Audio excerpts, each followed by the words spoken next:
Hello and welcome to another Lord of the Rings Rise to War video. I am the player who plays as the King Under the Mountain, and today I am going to be doing my last season update on my current season, to be honest. There is not much time left at all now. I'm going to go through a sort of summary, I guess.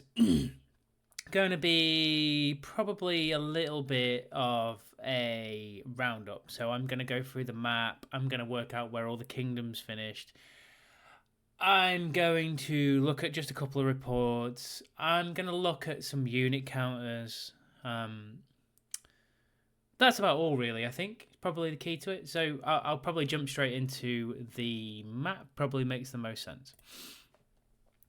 So the end of the map was that we, the Kilt and Hunk Kingdom, ended up with full rewards actually. So we actually ended up keeping 4 capitals and the ring, and we'll be getting the ring badge, which is this red kingdom here.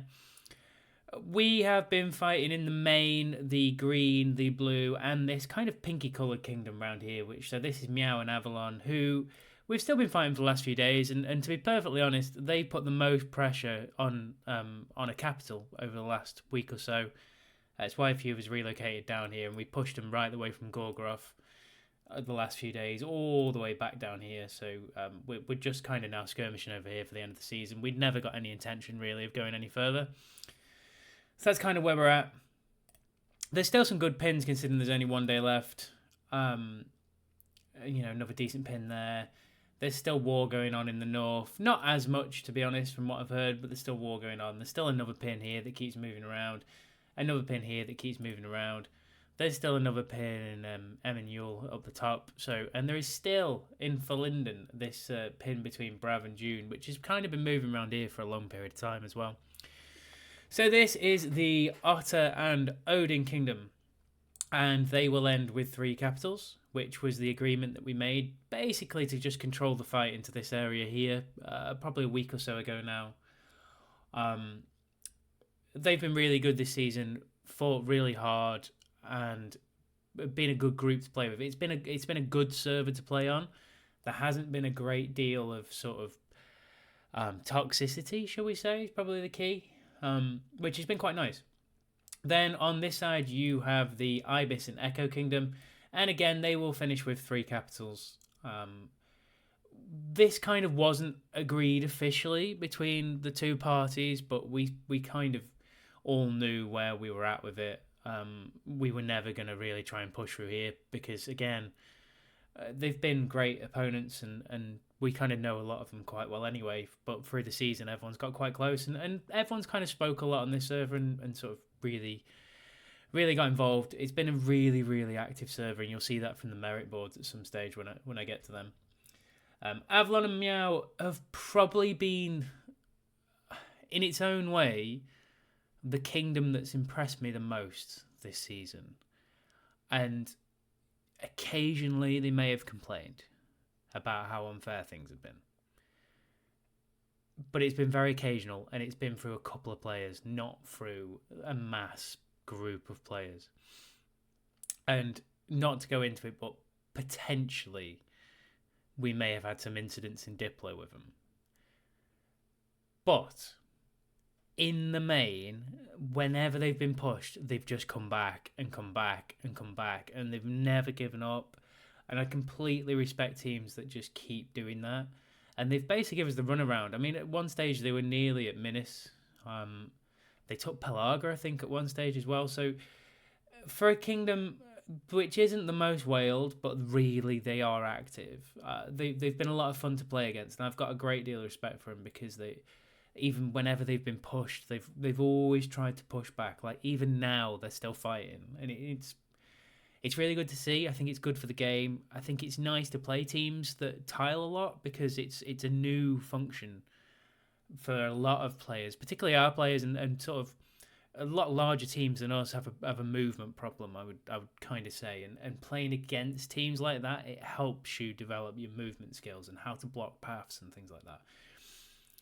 They've also got some Krakens and some whales in there, which is also nice to fight. So they've been, I'm saying everyone has been great on this server, but they've, for me, been the most impressive kingdom that we've come up against. We haven't fought any of. I don't think we've fought any of Spod. Maybe a little tiny bit of Spod. We haven't fought any of Gome. We haven't fought any of Mesh. We haven't fought any of Raw. But this kind of fight up here has been going on a while, and I think, again, it's been fairly well mannered, and they've had a lot of fun. Barbaro's near a stupid amount of merit now as well. So again, both of them are going to end up with the capital, so they've got rewards. Meow and Avalon will also end up with capital. And then in this bottom corner here, this is the Power Kingdom, which spawned up the other day. And I'm pleased it has, because they've kind of bounced around in here. We did take a couple of lands back off them, which is probably a little bit harsh, I guess. But I don't know. We kind of just had a land back and we sort of went around there. But yeah, the Power Kingdom, which set itself up probably 3-4 days ago in Endrast, and that's kind of that. But that's sort of the tail of the map. So the ring has not changed hands at all in this season. If I'm being completely honest about that, I think we've probably worked hard enough to deserve the ring. But in the same way, what arguably allowed us to do that would have probably been... Well, I say allowed us to do that. It allowed us to make it a little bit more comfortable than what it could have been. Was the nap that we had with the Blue Kingdom, where they went up because they were getting pushed from the sort of Mesh Kingdom up here, and Raw and all around there. So it allowed them to go deal with their borders. We kind of dealt more with the Green Kingdom, which were advancing through Dol Guldur. I mean, there was times when Odin and Otter were pretty much at the ring, and we've never really, from the Ibis Echo side, once we were fighting around this pass, they never really got back to the keep. And there was probably... I suppose it's okay to talk about it now, because these are the kind of things that are quite interesting in servers, and I'd be interested to get some other feedback. And it might be nice to do at some stage live with different leaders if they're interested, just so we could perhaps talk through key points of the server, really, and probably record the map and talk about where it was. But we actually took this pass back the other night. Last night actually, and it took 4 or 5 attempts, but we were practicing some pass mechanics, and we didn't feel we were great as a team at kind of making sure we were hitting on time, which is a really important factor. So it was a good practice route for us to try and work on where our siege hits and things like that. And yes, the end of seasons can be quite slow and boring, but my point to everyone is, you can still work on things at the end of the season. You can work on your builds, you can work on your equipment, you can work on your tiling skills, you can work on how I time my siege with the rest of my team, how I develop what troops I use, how my barracks works. All these things can be done in that little bit of downtime, and you just tweak and tweak and tweak as you go along. And I suppose it's going beyond a summary video into more of a rant, but it's that kind of skill set that helps teams develop and grow and become better at the game, which is ultimately why we all play. I mean, I think it's obviously the Dobie team, Toby team, Kill, whatever you want to call us, the fellowship that I've played in now for quite a long period of time. We've got a lot of experienced players in there now, but there is still things that the players don't know, and trying to get that education into players sometimes is really hard, and from a leadership side it's also really hard. So particularly mid-season, when things are a little bit hectic, to be able to get that time, it's almost priceless at the end of the season. So I'm just saying, don't waste what opportunity you get to work on things as a team, because ultimately we are I would probably put us at a mid-tier team, I guess, maybe a little bit above mid-tier now, but we're not in my opinion, a top end team, but we will outplay some good teams because of things that we've learned. And that's kind of my message on that point.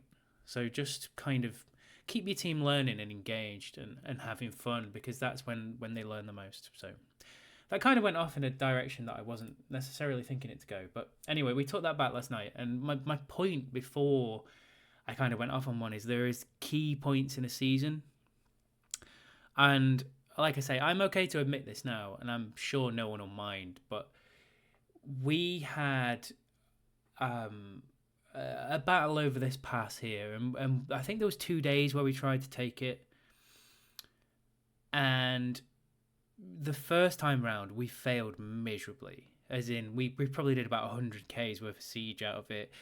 It wasn't even greatly well defended. It was just a really, really poor attempt from us. And we were a bit frustrated by that, don't get me wrong. And I know Honk come over to try and help us at the time. And we'd actually won it a few days earlier when Honk came over. But then we lost it again. Then we tried to win it back. And we just didn't quite have it right. And then the day after we tried again. But there was sort of a cycle in the server that was appearing that the players we had on the Ibis and Echo front, that we had to, every third to fourth day, we had to shift some players to the Green Kingdom to make sure that we weren't losing too much of the other front. The next 2 days were really hard for us because Ibis would push across from this sort of crossing here. So basically what was happening was players were having to filter across every 3 days or so into this area here and try and push back to this kind of area where the crossings are in Lank. And by the time we got back, you'd kind of lost momentum. But the second time that we hit this pass, the day after, was probably a defining point in our season. And you would not believe how close we actually were to giving up the siege attempt. And it was only because we'd kind of learned this pattern whereby on the third day we'd won the resource trade again and we were on top. And there was a moment in the season where, like I say, I'm happy to admit it, others probably won't be happy to admit it, but we were about to call the pass and just say we're not going to do it. And I think if we'd have called the pass at that moment, there was probably about 400k siege left, we wouldn't have got into the position that we did. So what actually happened was we kind of blunt force traumaed away through the pass. Probably took us another 2 attempts, maybe 1 attempt, but we got through it and we got to the other side, and that actually allowed the breathing space for us to be able to make this kind of deal with Ibis and Echo, because we were really under pressure at the time. And that to me was probably the defining point of our season. But it's interesting to know that sometimes, and there's been 4 or 5 of these kind of occasions through seasons that I've personally experienced, and my one takeaway to sort of any leadership team or anyone else is never give up in this game, because it's fun. So, don't give up. It's supposed to be enjoyable. If you're not enjoying it, you're getting frustrated.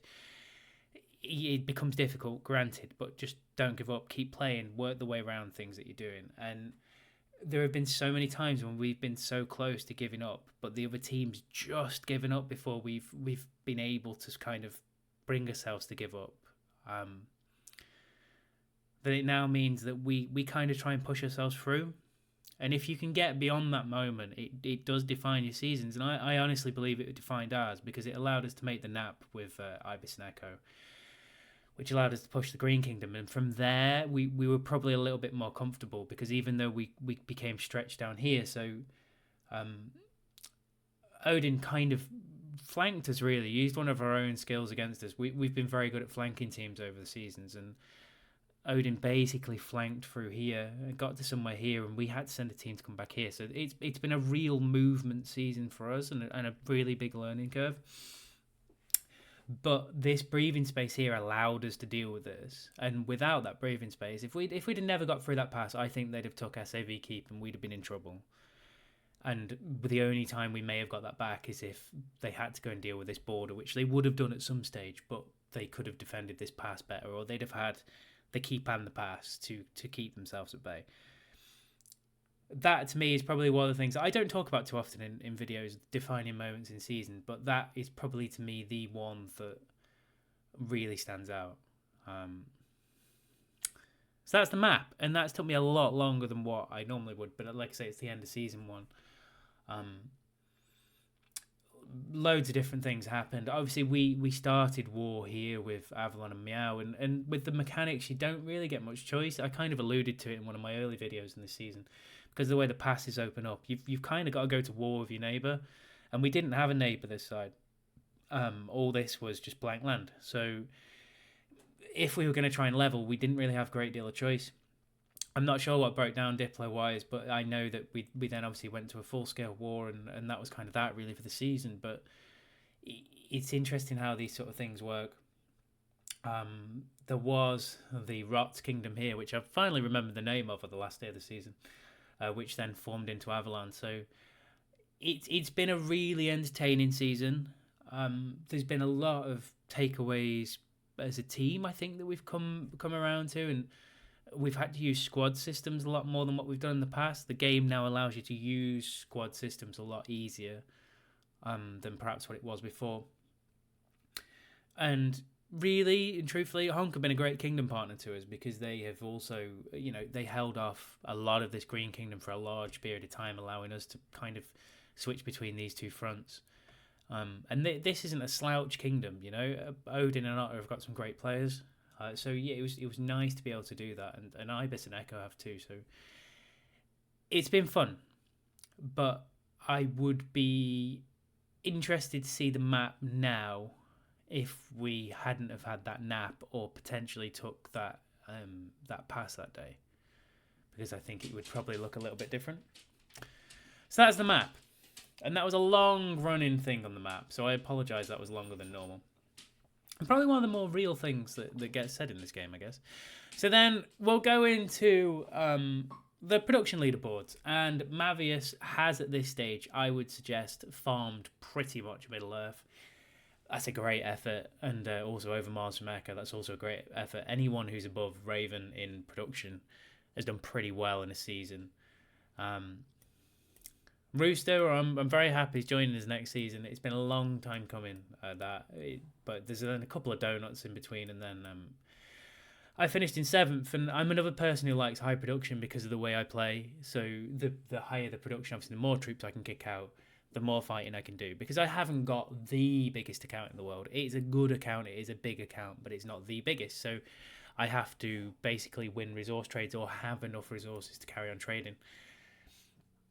And that kind of leads into the merit board, where Raven, as usual, has just about pulled it out. There was a time when we all thought Barbaro was actually going to catch him up, and the Gaum Kingdom up north were actually trying to help him get there at one stage, which was good. But I finished just over 8 million. I think it's going to be slightly more than my last season. The season before. Last season I was around 7 million. Season before I was just over 8, and I think this season I'll probably get to around 8.1 before cut off, I would guess. So it's probably the best season I've ever personally had, and I put that down to having 2 very good teams now that I can work on, and I'll probably show them afterwards and kind of show how it works and how the gear works and that kind of thing.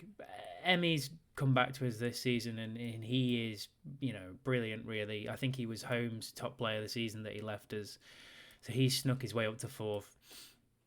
And then you've got Atomic Punisher Wolfman in 5th, who's got a sick account, really, and Chad and Atomic Punisher again. So the top 10 is littered with our players, to say the least. But to be fair, you would expect that because we have fought more people than everyone else. So interesting season, really, really fun. And if you look at the merit lists, we're talking top 50s. Everyone's breached 4.2 million. Top 100, everyone has breached 3.3 million. I mean, that is a solid season for fighting, and then that's kind of what the game wants to do. So I don't have an issue with the pass mechanics, so to speak, because I think it does allow some of the smaller teams potentially to set up a lot better and be better prepared for war. And that can only be a good thing, because then you get more teams fighting and you get more kingdoms forming, and you kind of get this snowball effect. So when everyone does get to be able to fight each other, everyone's excited to fight each other. They're basically chomping at the bit. So I can't... Would I change the pass mechanics to 3, 5, and 7? Yes, I probably would from what they currently are.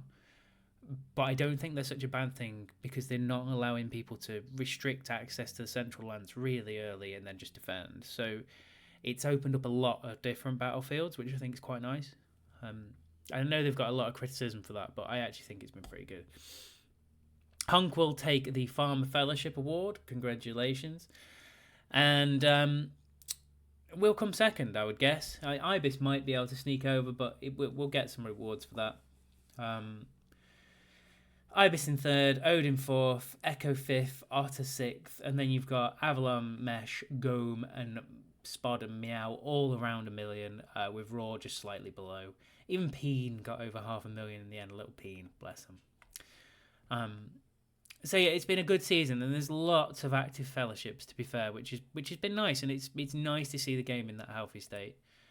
As for the contribution board, Ravens out way in front, as you could probably suspect. He does also siege. To be fair, it's an incredible account.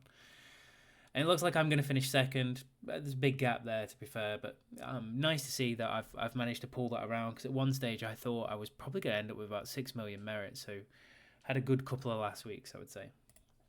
The Commanders board, I don't really know what the purpose of this board is, apart from to tell everyone what people are using. But there's a few different comms in there now, Sistaras and Scalhelms and things like that. So that's quite nice. Nice to see some different commanders. So the game is slowly changing its meta a little bit. So that was the leaderboards. I'm just going to go into probably... Battle Reports is probably the best place to see it, really. I'll just show a few fights from the other day. And the A-team is still the A-team. I am still running Sauron with some decent gear.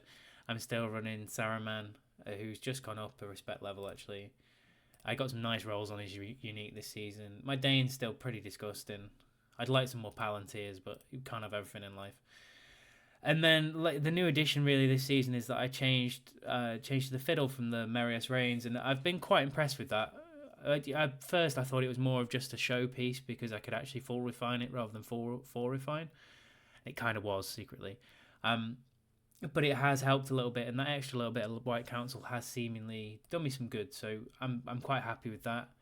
This was a decent fight. Again, I kind of put this in here just to show I've started playing around with the tier 2 trolls because pretty much everyone at this stage runs the medium unit meta, so tier 2 trolls are allowing me to get that extra damage boost and taking some damage off them. I mean, generally trolls are pretty squishy. HP's nice, but trolls are pretty squishy. So it's one of those. You become a little bit more squishy potentially. I mean, even Rams have got 88 defense here, so but then there is a bit of defense in that, I guess. But you do get the counter buff, which I think is quite nice in fights like that. So again, just looking at this one here, so I've used the counter buff again here to quite good effect. This formation is pretty cool. It's a shame, really, he hasn't got a unit defense chest piece. I'm sure he would have if he had one. And he uses his Undying for a bit of damage. So that's that's his formation. Nice formation, but again, using that counter buff to good effect and kind of coming through there. Scal doing over 100k damage with the full refine unique.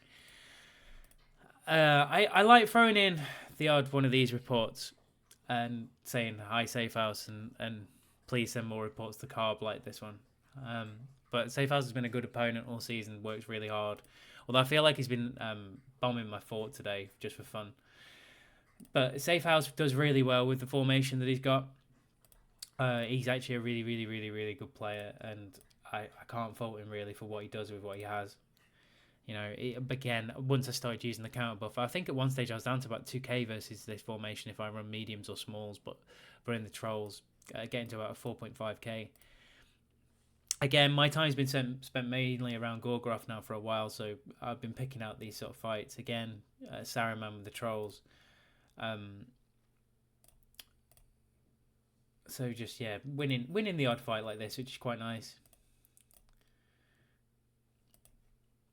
And nice going off the white too.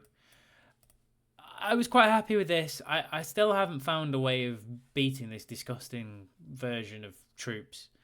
But bear in mind, this is actually my B team. And this is what I was trying to say about having two teams now that hit pretty well, that I can just change my gear over to. So I moved, about week 3 of the season, I moved Falcon out for Gandalf the Grey. Just so I could basically run the same gear on both without it causing me too many problems.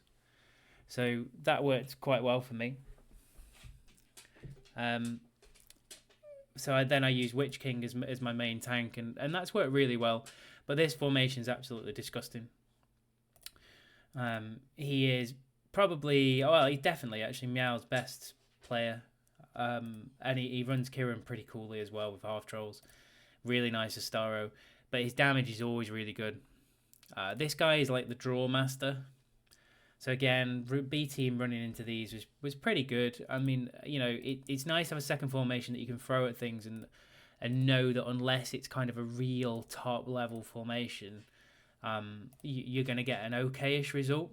And I know my gear allows me to do that a little bit, but I was even quite happy with this, to be honest, with me running smalls again against Dagon, so not full either. So that's kind of the story of this season, really. Like I say, I think I've developed a couple of teams that I'm quite happy with. My C team now, again, isn't bad. It's a Falcon. It's probably a damage dealer light, I would say. So I've got these guys in at the moment. I could do either another support or another DD. And I just transfer my gear across again, so that's always nice. Other than that, I haven't really got a great deal else to cover because that is pretty much season over. I'll be doing some testing tomorrow and maybe doing another update video on those tests. We had got something planned for tomorrow, but I'm not sure if we're going to be able to do it or not, but we'll probably give it a go. But other than that, it's another season over. So in the meantime, if in doubt, always follow your nose.